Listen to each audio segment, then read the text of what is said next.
마가복음 5장 25절부터 34절까지 우리 다 같이 읽겠습니다.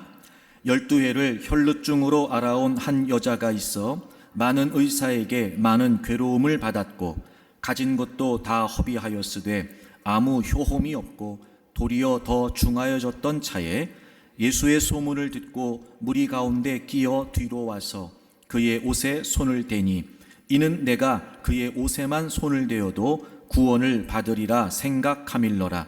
이에 그의 혈루 근원이 곧 마름에 병이 나은 줄을 몸이 깨달으니라. 예수께서 그 능력이 자기에게서 나간 줄을 곧 스스로 아시고 무리 가운데서 돌이켜 말씀하시되 누가 내 옷에 손을 대었느냐 하시니 제자들이 여짜오되 무리가 애워싸 미는 것을 보시며 누가 내게 손을 대었느냐 물으시나이까 하되 예수께서 이 일 행한 여자를 보려고 둘러보시니 여자가 자기에게 이루어진 일을 알고 두려워하여 떨며 와서 그 앞에 엎드려 모든 사실을 여쭈니 예수께서 이르시되 딸아 내 믿음이 너를 구원하였으니 평안히 가라. 내 병에서 놓여 건강할지어다. 아멘. 사랑법 첫째라고 하는 시가 있어요. 참 많은 생각을 하게 하는 시 한 편인데요. 여러분에게 그대로 제가 읽어드릴게요. 그대 향한 내 기대 높으면 높을수록 그 기대보다 더 큰 돌덩이를 매달아 놓습니다. 부질없는 내 기대 높이가 그대보다 높아서는 아니 되겠기에 내 기대 높이가 자라는 쪽으로 커다란 돌덩이를 매달아 놓습니다. 그대를 기대와 바꾸지 않기 위해서 기대 따라 행여 그대 잃지 않기 위해서. 제목이 사랑법 첫째예요. 사랑하는 사람이 있다면 누구든 무엇이라도 해주고 싶은 마음이 있을 거예요. 그런데 그것과 관계없이 기대도 하게 되지요. 그런데 이 기대라는 게요, 어떻게 자라는지도 모르는 사이에 불쑥 커버려요. 그래서 분명히 사랑하는 사람이고 좋은 관계임에도 불구하고 그 기대가 채워지지 않으면 좌절하게 되는 거지요. 혼자 부풀어버린 기대 때문에 그대를 잃어버리는 경우가 많아요. 그래서 이 시인은 기대보다 그대라는 거예요. 물론 그가 나에게 주는 것도 있지만 그보다 그의 존재 그 자체가 더 중요하니까 기대 때문에 그대를 잃지 않기 위해서 그 기대가 자라나는 쪽으로 커다란 돌덩이를 매놓는다는 거예요. 그 기대가 커지면서 그대를 가리지 않게 하려고요. 이 시를 보면서 주님과 우리 사이의 관계도 그럴 수 있겠다 이런 마음이 들었어요. 주님, 그대로 신앙생활을 시작했어요. 그런데 이제는 기대만 바라는 거예요. 그대로 충분한데 기대가 채워지지 않으면 실망하는 거예요. 어느 순간 그대는 없어요. 그리고 기대만 남았어요. 우리가 주님 앞에 나온다고 말하고 주님을 찾는다고 말해요. 그런데 그대는 온데간데 없어요. 그리고 우리도 모르는 새에 훌쩍 커버린 기대가 그대를 다 가려버린 건 아닐지. 사랑하는 교우 여러분, 주님과 여러분 사이의 관계는 어떻습니까? 그대와 기대 사이에서 지금 여러분의 신앙은 어떻습니까? 12년 동안 혈루증을 앓아온 여인이 있었습니다. 많은 의사에게 많은 괴로움을 받았다고 그래요. 가진 것도 다 허비했다고 그래요. 그런데 아무 효험이 없었고 오히려 병만 더 중해졌다는 거예요. 그 긴 세월 병을 앓으면서 안 해본 건 뭐가 있으며 안 찾아가 본 곳은 또 어디가 있겠습니까? 병에 걸렸다고 하면 또 왜 이렇게 좋은 약은 많은지 몰라요. 다 먹어봤을 거예요. 하여튼 할 수 있는 건 다 해봤을 거예요.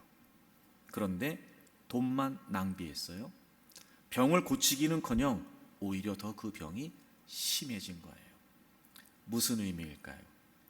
이제는 고칠 수 없다는 거예요. 여러분, 이 긴 병에 본인 스스로도 많이 지쳤을 거예요. 아마 모르긴 몰라도요, 주변에 가까웠던 사람들 또 가족들도 그를 떠났을지도 몰라요. 그것도 너무 힘들고 괴로운 일인데요, 이제는 병을 고칠 수 있다는 희망도 점점 사라져 버렸어요. 얼마나 힘들고 지쳤을까요? 분명히 지금 이 여인은요, 최악의 상황에서 최악의 상태로 있었을 거예요. 그러던 어느 날 예수님에 대한 소문을 듣습니다. 뭐 이런 거겠죠. 예수님은 능력이 있으시다. 모든 질병을 고치신다. 많은 환자들을 고치셨다. 뭐 이런 얘기 아니었겠어요? 이 여인에게는 이것처럼 기쁜 소식이 없었을 거예요. 그리고 이 여인이 그 소식을 듣고 생각을 해요. 내가 예수님의 옷자락에 손을 대기만 해도 병을 고칠 수 있겠다라는 생각을 하죠. 여러분, 당시의 민간에 그런 생각들이 유행했다고 그래요. 누군가 어떤 능력을 소유하고 있다면 그 능력이 그 사람의 옷에도 그대로 전달되어 있다고 생각을 했대요. 그러니까 주님이 능력이 있으시니까 그 주님의 옷자락에도 능력이 있다고 생각을 했던 거예요. 그래서 주님의 옷자락에 내가 손만 대도 고칠 수 있겠다, 이런 생각을 이 여인이 하게 됐던 거죠. 그런데 여러분, 생각은 생각일 뿐 정황을 좀 살펴보면 이게 그렇게 간단한 문제는 아닌 거예요. 먼저 이 여인은 지금 혈루증을 앓고 있어요.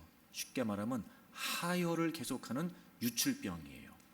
당시에 이 유출병은 율법상 부정한 병이었습니다. 그래서 격리 생활을 해야 됐어요. 즉 일반인들과 접촉을 할 수 없었기 때문에 다른 사람들이 모여 있는 곳에는 갈 수가 없었어요. 그러니까 이 여인이 지금 예수님을 찾아간다는 건 사실 당시의 율법을 어기는 일과도 같았던 거예요. 게다가 여러분, 12년 동안 하혈을 해요. 사실 저는 남자라 잘 이해를 못해요. 아마 여성분들은 좀 더 이해가 빠르지 않을까 싶은데 12일도 아니고 12개월도 아니고요, 12년이에요. 12년 동안은 하혈을 해요. 여러분, 몸 상태가 어땠을까요? 모르긴 몰라도요, 뼈에 가죽만 남았을지도 몰라요. 이쯤 되면 다른 사람의 도움 없이 혼자 움직이는 건 가능할까? 그것도 쉽지 않았을 거예요. 그러니까 생각은 생각일 뿐인데 이게 그리 간단한 일은 아닌 거잖아요. 게다가 여러분, 예수님이 계신 곳에는요, 항상 많은 사람들이 몰려 있었어요. 오늘 본문의 상황도 그렇잖아요. 예수님께서 야, 누가 내 옷자락에 손을 댔어? 그랬더니 제자들이, 아니 지금 이렇게 많은 사람들이 몰려와서 밀치고 그러는데 누가 주님의 옷에 손을 댑니까? 무슨 말이에요? 스쳐 지나가면서 옷자락이 닿았겠지요. 그러니까 그렇게 지금 많은 군중들이 모여 있는 거예요. 그럼 여러분, 그런 몸을 해서 혼자 움직이기도 쉽지 않은 상황에 그 많은 무리들을 해치고 예수님께 나아가서 그분의 옷자락에 손을 댄다는 거, 여러분, 이거 간단한 일 아니에요. 게다가 그쯤 되면요, 아마 몸에서 악취도 장난이 아니었을 거예요. 누군들 이 여인이 거기 오는 걸 반겼겠냔 말이에요. 아마 모르긴 몰라도 가로막는 사람도 있을 수 있지 않을까? 이런 여러 가지를 다 고려해 본다면 생각은 생각일 뿐인 거예요. 어떻게 이런 처지에 주님의 옷자락에 손을 댈 수 있단 말입니까? 그런데 여러분, 이 여인은 생각만 한 게 아니었어요. 이런 여러 가지 상황이 있었음에도 불구하고 실제로 주님을 찾아갔어요. 그리고 많은 무리를 해치고 그 군중 속에 계신 예수님께 다가가 그 예수님의 옷자락에 손을 대게 돼요. 그리고 여러분, 그때 놀라운 일이 벌어지죠. 와, 12년 동안 하혈을 했는데 하혈이 멈춘 거예요. 12년 동안 그 고생을 해서 고치지 못했던 병이었는데 그 즉시 병이 나았던 거예요. 이 여인이 생각하고 이 여인이 행동한 대로 고칠 수 없는 질병이었으나 주님이 능력을 통해 이 여인은 병을 고쳤어요. 제가 오늘 이야기를 보면서 먼저 참 은혜가 됐던 구절이 이 구절이었어요. 여러분 30절을 보실까요? 그렇게 해서 하혈이 멈췄어요. 29절에 하혈이 멈췄고 병을 고쳤어요. 그리고 30절 보시면 예수께서 그 능력이 자기에게서 나간 줄을 아셨어요. 여러분, 그 앞에 이야기까지는 이 여인의 이야기가 계속 나왔어요. 그래서 이 여인이 다가와서 예수님의 옷자락에 손을 딱 댔고 병을 고쳤어요. 그런데 30절이 그 병에 관해, 그 치유에 관해 뭐라고 설명해요? 주님의 능력이 나갔다는 거예요. 이게 무슨 말이냐? 주님이 능력을 행하신 거죠. 자, 이 여인은 주님을 만난 적이 없어요. 소문만 들었어요. 그러니까 이 여인은 지금 주님을 몰라요. 근데 놀랍죠? 주님은 능력을 주님이 행하신 거였어요. 이 여인이 누군지를 아셨어요. 이 여인이 어떤 처진지를 아셨지요. 그리고 그런 상황임에도 불구하고 주님 앞에 나온 이 여인의 믿음도 보고 아시는 거예요. 그리고 주님이 능력을 행하신 거였어요. 그리고 이 여인이 병을 고친 거예요. 여러분, 이런 거예요. 분명히 이 구절을 우리가 설명할 때 주님께서 고치셨다 이렇게 우리가 설명하죠. 근데 제가 이 내용을 보면서 느낀 게 뭐냐? 그게 아니다. 주님께서 고치셨다는 차원을 넘어서서 주님께서 고치시기를 원하셨던 거예요. 주님이 능력을 행하셨다니까요. 적어도 그 여인의 믿음을 아셨다니까요. 이 여인은 주님을 몰랐어요. 하지만 주님은 이 여인을 아셨어요. 얼마나 힘겨운 처지에 있었는지, 얼마나 괴로운 형편에 있었는지, 그 긴 세월 얼마나 고통스러웠을지 주님은 아셨어요. 그리고 주님이 능력을 행하셨어요. 즉 주님께서 이 여인을 고쳐주고 싶으셨어요. 물론 그럼에도 불구하고 주님께 다가온 이 여인의 믿음 또한 위대한 믿음이라고 말할 수 있겠죠. 하지만 여러분, 그건 중요하지 않아요. 이 여인이 고치기를 원했던 것보다 주님께서 고치시기를 더 원하셨던 거예요. 주님의 능력으로 주님께서 고쳐주셨다면 이건 분명히 주님께서 그 여인을 고쳐주시기를 원하셨다는 거예요. 여러분, 주님은 원하세요. 주님은 아세요. 그래서 여러분, 주님은요, 우리가 고침받기를 원하는 것보다 더 고쳐주기를 원하세요. 우리가 해결받기를 원하는 것보다 더 해결해 주기를 원하세요. 우리가 구원받기를 원하는 것보다 주님은 더 구원해 주기를 원하세요. 그러니까 우리가 원해서가 아니라 주님께서 원하신 거예요. 우리가 믿음이 있어서가 아니라 주님께서 원하셨기 때문인 거예요. 우리가 기도를 하면 뭘 얼마나 하겠으며, 우리가 하나님께 매달리면 뭘 얼마나 매달리겠으며, 우리가 하나님께 예배를 드린다 한들 뭘 얼마나 하겠습니까? 그게 아니고요, 우리가 원하는 것보다 주님이 더 원하셨던 거예요. 여러분, 주님은요, 우리를 아시고 우리의 처지를 아세요. 아무도 모를 거라고 생각될 때 있지요. 그래요. 한 입을 덮고 자는 배우자도 모를 수 있어요. 하지만 여러분, 주님은 아세요. 내가 어떤 처지에 있는지, 내가 뭐 때문에 아프고 괴로운지, 내가 뭐 때문에 지금 힘겨워하고 있는지 정말 아무도 모르는 것 같아도요, 주님은 아세요. 우린 벗어나고 싶고 해결받고 싶고 치유받고 싶잖아요. 우리가 원하는 것보다요, 주님께서 더 원하세요. 때로는 누구에게도 하소연할 수 없을 만큼 그런 여러분 말 못할 고민을 가지고 끙끙거리고 있을 때 주님은 다 아세요. 그리고 주님은 우리가 그 고민으로부터 벗어나기를 원하시지요. 실수와 실패를 거듭하면서 다시 재기할 수 없을 것 같은 그런 처절한 절망 한가운데 있을 때도 여러분, 주님은 우리를 다 아세요. 그리고 우리가 다시 일어서기를 원하는 것보다 주님께서 우리가 다시 일어서기를 원하세요. 도무지 감당할 수 없는 문제 속에 나름대로 해결해 보겠다고 막 발버둥을 치고 힘겹게 그렇게 버티고 있을 때 여러분, 우리가 그 문제로부터 벗어나기를 원하는 것보다 주님께서 그 문제로부터 우리를 벗어나게 해주시기를 더 원하신단 말이에요. 사랑하는 교우 여러분, 여러분이 어떤 형편과 처지 가운데 있다 할지라도 잊지 마세요. 주님은 여러분을 아세요. 그리고 주님은 여러분에게 원하세요. 해결해 주시기를, 치료해 주시기를, 회복시켜 주시기를, 다시 일으켜 주시기를 주님께서 원하세요. 그러니까 여러분, 주님께 나오면 돼요. 그러니까 여러분, 주님을 찾으면 돼요. 오늘도 여러분 이렇게 주님 앞에 나오셨는데 여러분이 다 말하지 않아도 주님은 아실 거라고요. 어쩌면 그래서 오늘 우리를 여기에 있게 하시는지도 모르지요. 주님이 능력을 행하셔서 그 긴 시간 그 아픔과 고통 가운데 있었던 이 여인을 치료해 주셨던 것처럼 오늘 주님 앞에 다가온 여러분, 여러분을 모르지 않으시는 주님께서 오늘 여러분 한 분 한 분을 살펴주셔서 여러분에게도 이런 치유의 은혜가 있기를 바라고, 회복의 은혜가 있기를 바라고, 그 모든 문제와 상황으로부터 자유함을 얻는 그런 은혜도 있기를 축복합니다. 그런데 여러분, 이 이야기를 보면서 한 가지 의아한 대목이 나와요. 이 본문에서 정말 주목해야 될 사실이 한 가지 있어요. 그게 뭐냐면, 12년 동안 그녀를 괴롭혔던 질병에서 고침을 받았어요. 자, 여러분, 이 여인이 가장 원했던 게 뭐였을까요? 병 고치는 거예요. 그쵸, 여러분? 자, 12년 동안. 그래서 이 여인은 너무 그걸 원했고 주님께 다가왔고 주님의 옷자락에 손을 댔고 병을 고쳤어요.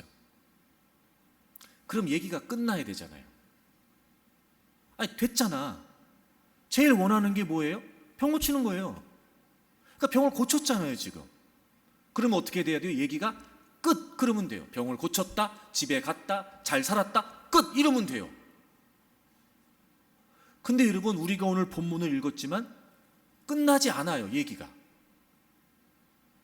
게다가 더 놀라운 사실이 뭔지 아세요? 이 여인이 병을 고치는 게 25절부터 29절까지인데 그 29절까지 예수님은 등장도 하지 않으세요. 예수님이 뭘 하셨다, 예수님이 어떤 말씀을 하셨다, 이런 얘기가 안 나와요. 아예 예수님은요 등장하지 않아요, 이 이야기에. 이상하잖아요, 여러분. 이 여인이 제일 원했던 건 분명히 병을 고치는 일이었을 텐데, 그리고 병을 고쳤으면 얘기가 끝나면 되는데 얘기가 끝나지도 않고 아직까지 주님은 등장하지도 않으세요. 그리고 이 이야기는 계속돼요. 아니, 고쳤으면 된 거 아닌가? 해결받았으면 된 거 아닌가? 그러니까 여러분, 오늘 이 본문의 이야기에서 주님께서 우리에게 들려주시고 싶은 말씀은 병을 고쳤다, 이게 아닌 거예요. 지금 제가 놀라웠던 게 뭔지 아세요? 여러분, 12년 동안 고치지 못했던 병을 고쳤어요. 기적이죠. 근데 이 어마어마한 기적의 이야기가 본론이 아니라 서론이었다니까. 이야, 여러분, 이 엄청난 이야기에 아직 예수님은 아무 말씀도 안 하세요. 등장도 안 하셨다니까요, 여러분. 이 본문을 통해 그러면 정말 주님이 원하셨던 게 뭐였을까? 아직까지 예수님은 등장하지도 않으시고, 아니 이제부터 얘기가 시작이라니. 그러면 12년 동안 고치지 못했던 병을 고친 이 어마어마한 기적보다 더 어마어마한 이야기가 도대체 뭐란 말인가? 여러분, 우리가 이 부분에 좀 초점을 맞췄으면 좋겠어요. 그리고 30절이 딱 되면 이제 비로소 주님이 등장을 하세요. 자, 예수님께서 그 능력이 자기에게서 나간 줄을 곧 스스로 아셨어요. 자, 그리고 무리 가운데서 돌이켜 뭐 하세요? 말씀하세요. 그러니까 이제사 비로소 주님이 등장하신 거예요. 이제사 이 이야기에 그 어마어마한 이야기를 서론으로, 이 어마어마한 이야기를 배경으로 그보다 더 어마어마한 이제 이야기가 있기 때문에 주님이 등장하세요. 그리고 주님이 말씀하세요. 뭐라고 말씀하세요? 누가 내 옷에 손댔냐? 이렇게 말씀하세요. 자, 여러분 저를 보세요. 제가 설명했어요. 자, 이 여인은 주님을 몰랐어요. 하지만 주님이 능력으로 이 여인을 고쳤다는 건 주님은 이 여인을 아셨던 거죠. 분명히 주님에게서 능력이 나갔단 말이에요. 그러니까 주님이 행하신 일이 맞아요. 그럼 주님은 이 여인을 아세요? 모르세요? 아세요. 근데 주님께서 야, 누가 내 옷에 손을 댔어? 이렇게 물으세요. 그러니까 이게 왜 물으시는 거예요? 그 여인을 몰라서 찾으시는 거예요? 아니죠. 야, 누가 내 옷에 손 댔어? 이 물으시는 건 주님이 누가 내 옷에 손을 댔는지 몰라서 물으시는 게 아니에요, 지금. 그러니까 이렇게 주님이 말씀하시는 건 이유가 있으신 거예요. 의도가 있으신 거예요. 다 아시면서, 어떤 여인인지 다 아시면서, 그 여인이 어떤 사연이 있는지 아시면서, 그래서 그 여인이 예수님 옷자락에 손을 댔고 이 여인이 고침받은 것도 아시면서 이제사 등장하셔서 야, 누가 내 옷에 손 댔어? 이렇게 말씀하시는 거예요, 지금. 그리고 말씀만 하신 것이 아니라 32절 보세요. 32절. 예수님께서 이 일 행한 여자를 보려고 뭐 하세요? 둘러보세요.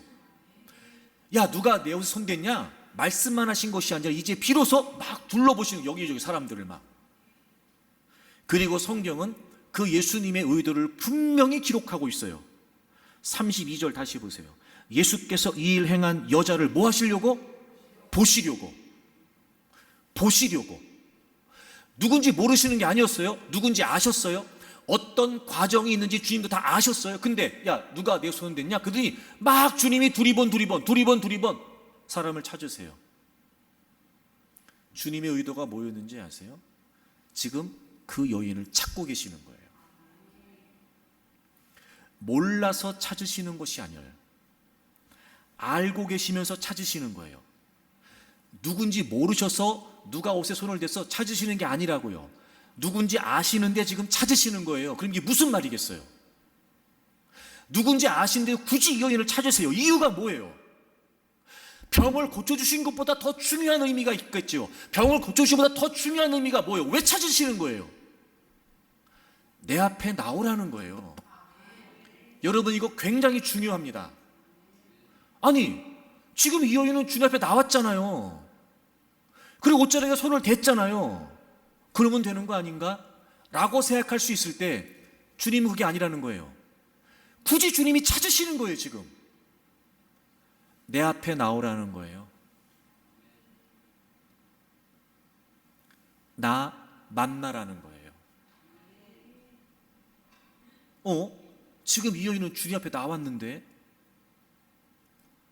그러니까 여러분, 주님은 이 여인이 병을 고치는 것도 원하셨지만 그보다 더 중요한 의미에서 이 여인에게 원하셨던 게 있었던 거예요.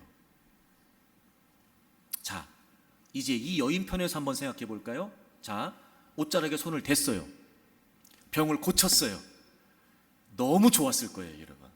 아마 모르긴 몰라도요, 막 날아갈 것 같지 않았을까? 12년 동안 하혈을 하면서 고통스러웠는데 못 고친다는 절망감에 예수님이 옷자락에 손을 딱 댔는데 그 순간 하혈이 딱 멈췄단 말이에요. 이야, 여러분, 날아갈 듯이 기뻤을 거예요. 날아갈 듯이. 그죠, 여러분?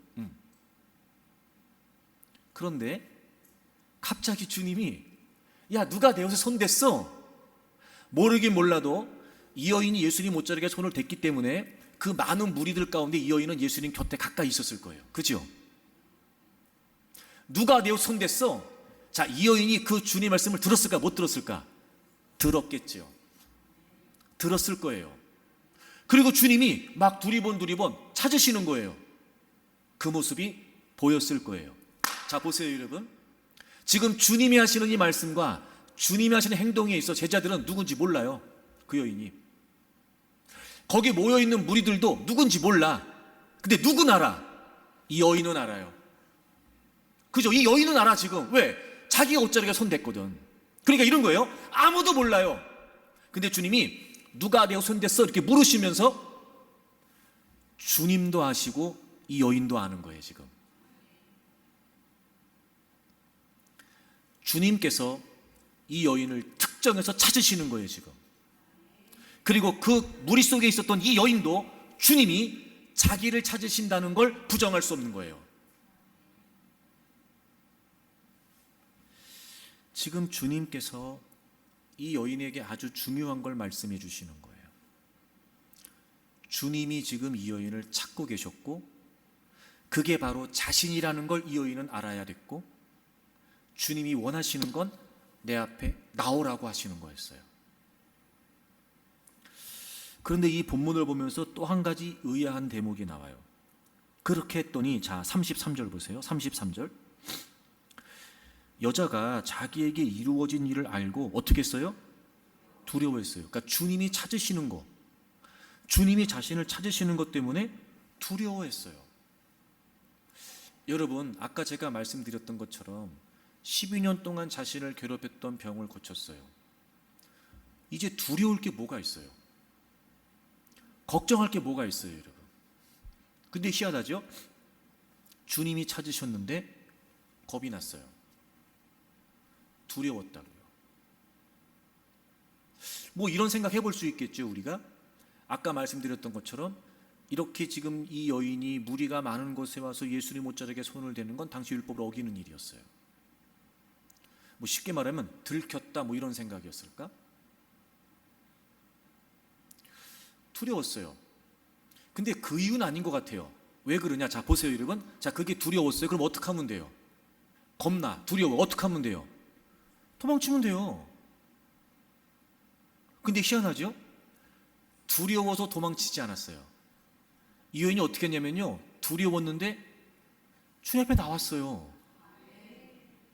그러니까 여기서 두려웠다는 말은 그 두려움이 아닌 거예요, 지금. 왜냐하면 그런 두려움이라, 내가 율법을 어겼는데, 내가 들켰네, 큰일 났어, 어떡하지? 그럼 어떻게 하면 돼요? 도망가면 돼요. 근데 이 여인이요, 두려워서 도망친 게 아니라 두려워서 주님 앞에 나왔어요. 근데 나온 모습을 어떻게 기록하고 있냐면 33절 마지막에 보세요. 두려워 떨며 와서 그 앞에 어떻게 했어요? 엎드렸어요. 여러분이 엎드렸다는 말이 무슨 말이냐면 주님의 신적인 권위를 인정했다는 거예요. 이 단어가 여기서 어디 쓰냐면 22절 가보세요. 22절. 회당장 중에 하나인 야이로라 하는 이가 와서 예수를 보고 발 아래 엎드려, 이렇게 돼 있어요. 여러분, 당시의 회당장은요, 이 유대 공동체에서 최고의 우두머리에 해당되는 아주 가장 권위가 있고 그리고 가장 위치가 높은 그런 사람이었어요. 근데 그 야이로가 자기 딸이 병들어 죽어가는 모습을 보고 예수님께 다가와서 예수님, 우리 딸 좀 고쳐주세요 하는 그 장면에 지금 예수님 앞에 엎드렸어요. 그 발 아래. 이건 바로 그 주님의 권위를 인정했다는 표현이에요. 이 여인도 마찬가지로 그 주님 앞에 다가와 엎드렸어요. 주님의 신적인 권위를 느꼈고 주님의 신적인 권위를 지금 인정하고 있다는 거예요. 이게 무슨 말이냐? 이 여인이 가졌던 두려움은 단순히 그런 공포, 불안, 걱정, 이게 아니었고, 자신의 병을 고쳤고 주님이 자신을 찾으신다는 사실을 경험하면서 이분이 그저 단순히 능력을 행하시는 정도의 분이 아니라는 걸 알게 된 거예요. 그리고 신적인 경외감을 가지고 지금 예수님 앞에 나와 그분의 발 아래 엎드린 거예요. 다시 말하면 이런 거예요. 주님 앞에 나오지 않을 수가 없었던 거예요. 이런 거죠. 이렇게까지 주님은 이 여인이 주님 앞에 나오도록 하신 거예요. 주님은 이 여인을 아셨어요. 이 여인을 고쳐주기를 원하셨어요. 근데 주님은 그보다 이 여인이 주님 앞에 나오기를 원하셨어요. 이 여인을, 주님을 만나기를 원하셨어요. 이렇게까지 그 하나님의, 주님의 놀라운 능력을 통해 신적인 두려움을 갖게 됐고 자신을 찾으신다는 사실을 모르지 않았던 이 여인이 그걸 무시하고 도망칠 수 없을 만큼 어쩔 수 없이라도 그 두려운 마음에 주님 앞에 다가와 엎드리게 하셨어요. 이렇게 지금 주님이 상황을 모셨단 말이에요. 만드셨단 말이에요. 그리고 어쩔 수 없이 지금 주님 앞에 다가와 엎드리게 하셨어요. 왜 이렇게까지 하시는 걸까요? 병을 고쳤으니까 그냥 가면 그만일걸. 왜 그의 발목을 잡으시고 이렇게 거룩한 두려움 때문에 주님 앞에 나오지 않으면 안 될 만큼 왜 주님이 꼭 이 여인을 찾으시려 했던 걸까요? 왜 꼭 이 여인을 만나시려고 했던 걸까요? 이 여인이 주님 앞에 다가왔을 때 예수님이 이렇게 말씀하세요. 34절. 예수께서 이르시되 딸아 내 믿음이 너를 구원하였으니, 내 믿음이 너를 구원했다. 여러분, 여기서 이 구원이라고 하는 말은 단순히 병고침의 의미가 아니라는 거 아시겠죠? 바로 죄에서 구원받아 영생을 얻게 되었다. 지금 예수님께서는 공개적으로 모든 사람 앞에서 이 여인이 더 이상 죄인이 아니고 예수님으로 인해, 예수를 믿는 믿음 때문에 구원받았다는 사실을 지금 선포하시는 거예요. 그리고 이렇게 말씀하세요. 결론, 평안히 가라. 이제 가라고 하시네. 이제 가라고 하시네. 이제 끝난 거예요. 자, 이 여인이 구원받았어요. 그리고 주님이 지금 뭐라고 말씀하세요? 평안히 가라. Go in peace. 평안히 가라. 이제 가라는 거예요. 그럼 주님이 정말 원하시는 건 뭐예요? 이 여인을 아셨어요? 이 여인을 고쳐주기를 원하셨어요? 이 여인을 만나기를 원하셨어요? 그래서 정말 주님이 이 여인에게 원하신 게 뭐예요? 평안을 주기를 원하셨던 거예요. 평안을 주시고 가라는 거예요.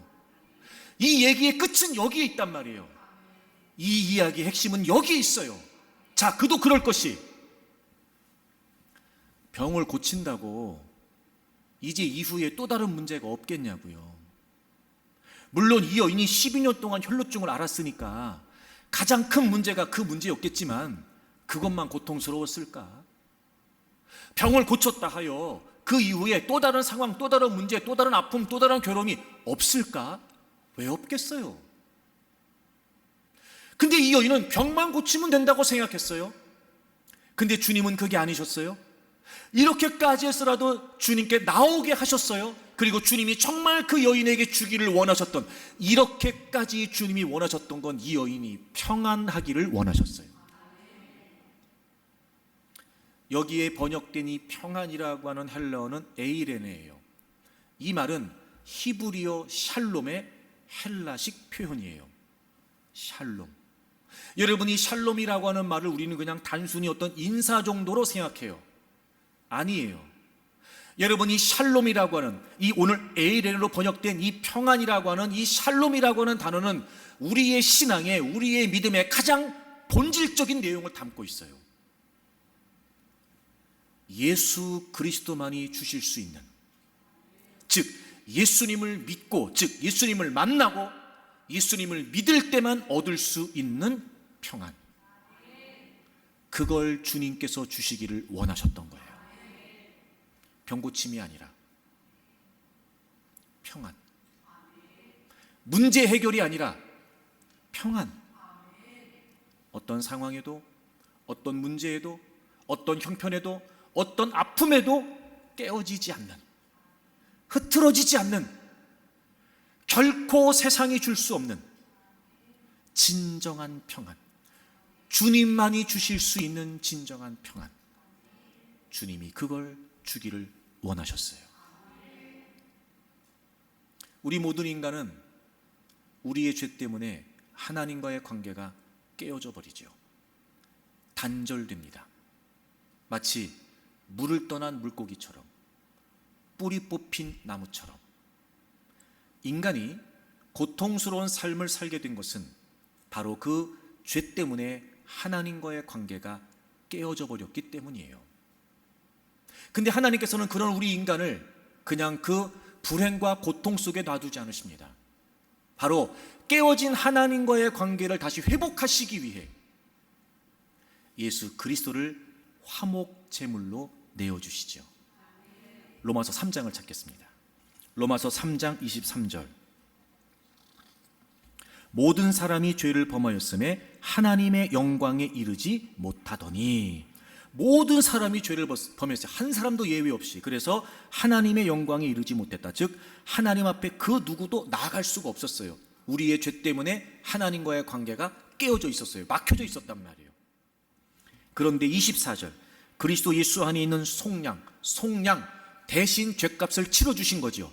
그리고 우리를 그 죄에서 건져주신 거예요. 예수님이 죄값을 치러주셨으니까 죄에 대한 대가에서 우리는 자유함을 얻을 수 있었죠. 그래서 우리가 하나님의 은혜로 값없이 어떻게 됐어요? 의롭다심을 받았어요. 믿음으로 의롭다심을 받았고 이제 하나님 앞에 나아갈 수 있게 됐어요. 여러분, 이 24절을 25절을 이렇게 다시 설명하죠. 25절 보세요. 이 예수를 하나님이 그의 피로써 믿음으로 말미암아 화목제물로 세우셨어요. 화목제물로. 우리와 하나님 사이가 깨어져 있었어요. 다시 이 화평을 위해서 우리의 죄를 해결할 제물이 필요했어요. 누구셨어요? 예수님이셨어요. 그리고 그 예수님을 하나님께서는 화목 제물로 삼으시고 예수님이 우리의 모든 죄를 짊어지신 그 십자가의 은혜를 통해 그것을 믿는 모든 사람들을 이제 다시 하나님 앞에 나오게 하셨어요. 로마서 5장을 보실까요? 우리 1절을 다 같이 읽겠습니다. 1절. 로마서 5장 1절을 찾으셔서 우리 다 같이 읽겠습니다. 시작. 그러므로 우리가 믿음으로 의롭다 하심을 받았으니 우리 주 예수 그리스도로 말미암아 하나님과 화평을 누리자. 아멘. 믿음으로 의롭다 하심을 받았고 이제 그 예수 그리스도, 화목제물이신 예수 그리스도를 통해서 이제 하나님과의 관계가 회복됐으니까 이제 우리는 다시 하나님과 화평을 누리자는 거예요. 누릴 수 있게 되었다는 거죠. 여러분, 여기 로마서 5장 1절 화평이라고 번역된 이 단어 역시 에이레네예요. 오늘 본문 평안이 가라, 그 평안이라고 번역된 단어와 같은 단어예요. 히브리어의 샬롬을 헬라식으로 표현한 단어예요. 그러니까 여기에서 말하는 화평은 바로 깨어진 하나님과의 관계가 다시 회복된 것을 의미하지요. 이제 우리가 그걸 누릴 수 있게 됐단 말이에요. 이제 우리가 예수 그리스도의 대속의 은혜로 말미암아 믿음으로 구원받았기 때문에 이제 우리는 깨어진 하나님과의 관계가 다시 회복이 됐고 그 안에서 진정한 화평, 평화를 누릴 수 있게 됐단 말이에요. 그래서 예수님께서 요한복음 14장에서 이렇게 말씀하시죠. 내가 너희들에게 평안을 주노라. 여러분, 당연하겠죠? 그 평안 역시 무슨 단어일까? 에이레네. 바로 이 말이에요. 내가 너희에게 평안을 준다. 근데 주님은 말씀하세요. 세상이 줄 수 없는 평안이다. 내가 주는 평안은 세상이 주는 평안과 다르다. 말씀하세요. 이게 무슨 말일까요, 여러분? 이게 무슨 말일까요? 제가 중요한 말씀 드릴게요. 자, 오늘 이제 본문의 이 주인공이 이제 환자니까, 병자니까. 자, 여러분, 어떤 병에 걸렸어요. 근데 그 병을 고쳤어. 그럼 좋아요, 안 좋아요? 좋아요. 근데 여러분 그거 아세요? 그건 예수님 안 믿는 사람도 좋아요. 그죠? 예수님 안 믿는 사람도 병 들었다가 병을 고치면 좋아요, 안 좋아요? 좋아요. 우리도 병 들었다가 고치면 좋아요, 안 좋아요? 좋아요.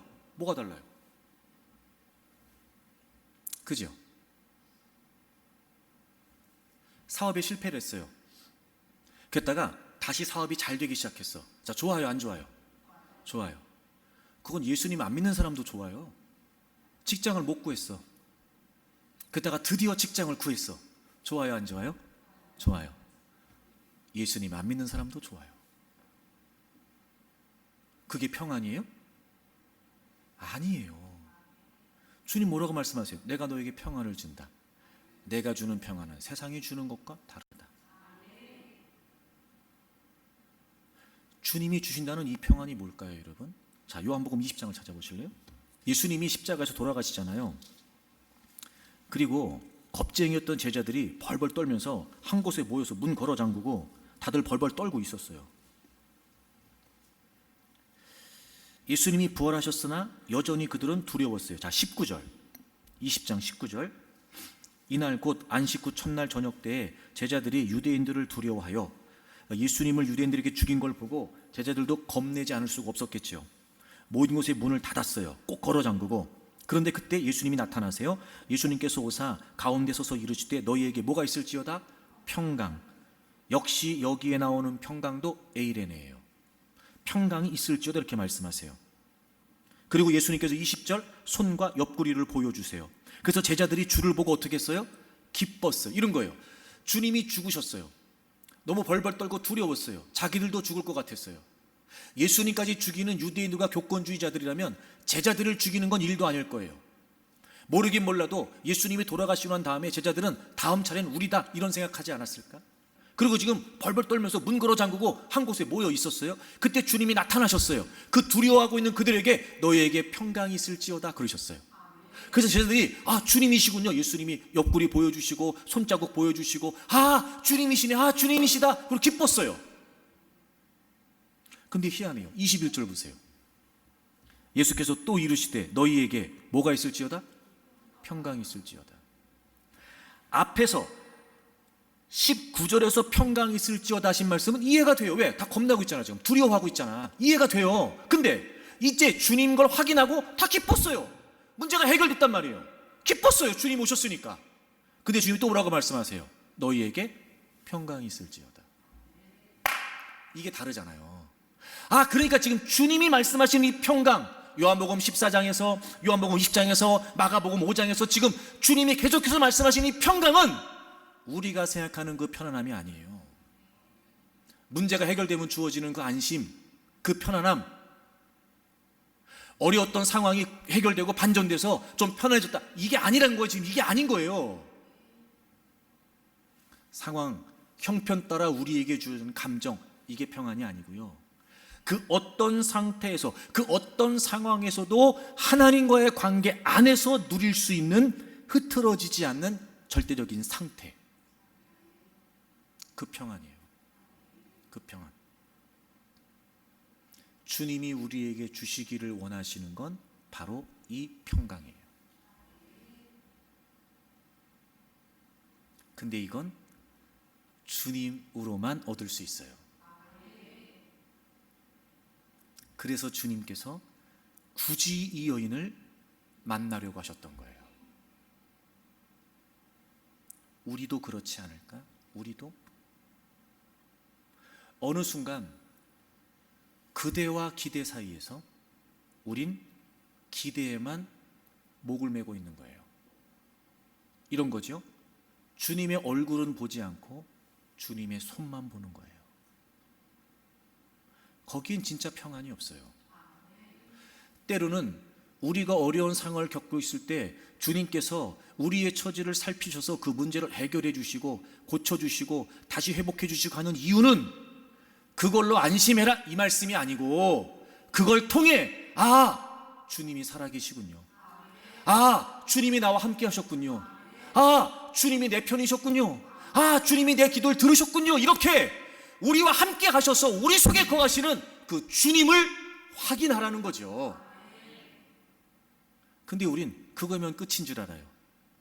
주님은 아직 등장도 안 하셨는데 우린 거기서 얘기가 끝나, 그냥 우리끼리.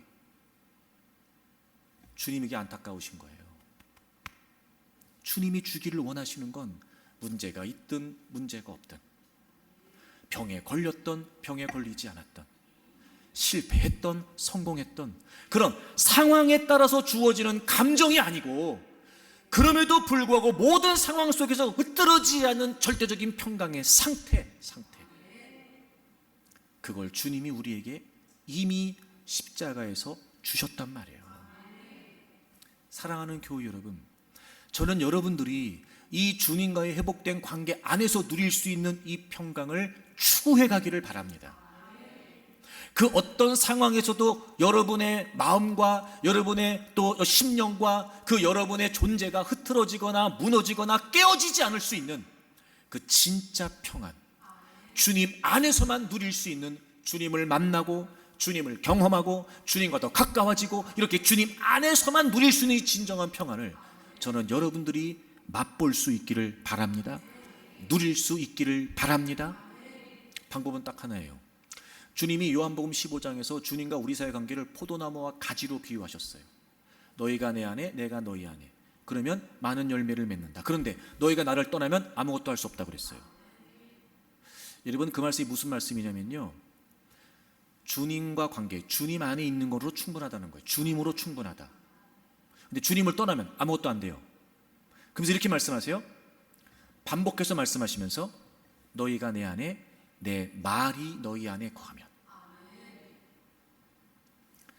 주님이 우리 안에 거하신다는 게 무슨 말씀인지 아세요? 우리 안에 말씀으로 거하시는 거예요. 어떻게 그 주님과의 친밀함을 통해, 어떻게 그 주님과의 교제를 통해, 어떻게 그 주님과의 관계를 통해 우리가 진정한 평안을 누릴 수 있을까? 흐트러지지 않는 절대적인 상태, 어떻게 누릴 수 있을까? 말씀이에요. 말씀을 읽고, 말씀을 듣고, 그리고 말씀을 묵상해야 돼요. 상고해야 돼요. 생각해야 돼요. 그래서 끊임없이 하나님의 말씀을 향해야 돼요. 너희가 내 안에, 내 말이 너희 안에 거하면 무엇이든지 원하는 대로 구하라, 이렇게 말씀하셨어요. 기도하는 거예요. 그 말씀으로 기도하는 거예요. 그 말씀으로 고민하면서 생각하면서 기도하는 거예요. 그러면요, 반드시 그 말씀 속에 우리를 향하신 하나님의 응답이 있어요. 여러분, 저는 분명히 여러분에게 말씀드릴 수 있어요.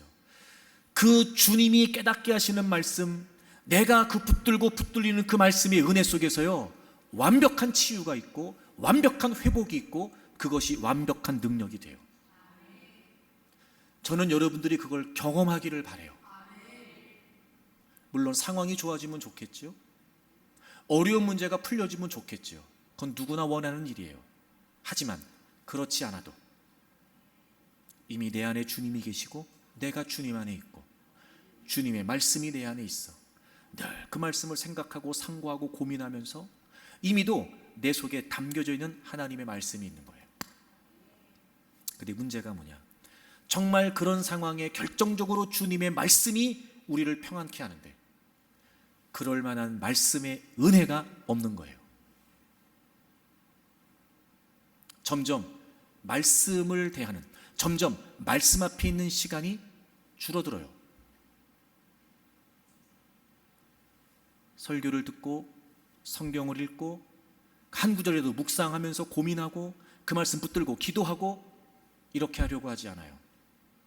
바쁘다, 힘들다, 시간 없다 입에 달고 살아요. 진득하니 말씀 앞에 앉아 30분, 1시간 보내질 않아요. 여러분, 정말 주님의 이름으로 간곡히 권면합니다. 제발 말씀 앞에서 시간을 보내세요. 안 되면 밥을 굶어요. 참 희한하죠? 내가 바쁜 일 있으면요, 끼니를 거르는 걸 아무렇지도 않게 생각해요. 근데 왜 그보다 더 중요한 진정한 평강을 누릴 수 있는 하나님의 말씀을 대하는 일은 왜 그렇게 하면 안 돼요? 정시간이 없으면 잠을 줄여요. 잠을. 여러분, 잠을 안 자가면서도 하잖아, 우리가 할 일은. 근데 왜 그거보다 더 해야 될 하나님의 말씀을 상고하는 일은 왜 바쁘다고 안 하냐고요. 여러분, 아무리 강조도 지나치지 않습니다. 제발 끊임없이 우리의 시간을 뺏어가고 끊임없이 우리의 시간을 갉아먹는 그 원수막의 간악한 계략에 쏘가서 말씀 앞에서 보내는 시간을 놓치지 마세요.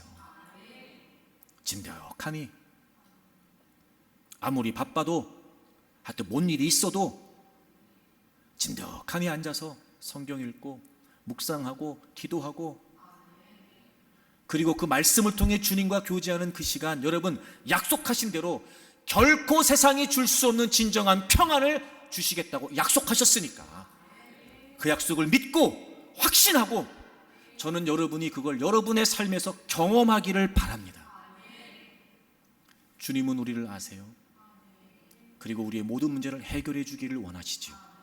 하지만 그보다 더 중요한 문제 속에서도 평안할 수 있는 주님만이 주실 수 있는 평안을 주기를 원하세요. 사랑하는 교우 여러분, 이미 이 평강이 여러분에게 주어져 있습니다.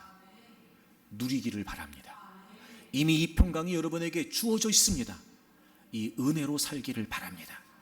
그래서 어떤 상황에서도 흐트러지지 않고 흔들리지 않는 이 진정한 평강 속에서 오히려 여러분 당당하고 자신 있게 어떤 문제가 있어도 거침없이 그리고 염려와 근심이 사라지고 오히려 그 모든 것들을 떨쳐내고 그 주님이 주시는 평강의 은혜 속에서 기쁨이, 감격이, 감사가, 찬양이 넘치는 삶이 되기를 주의 이름으로 축복합니다.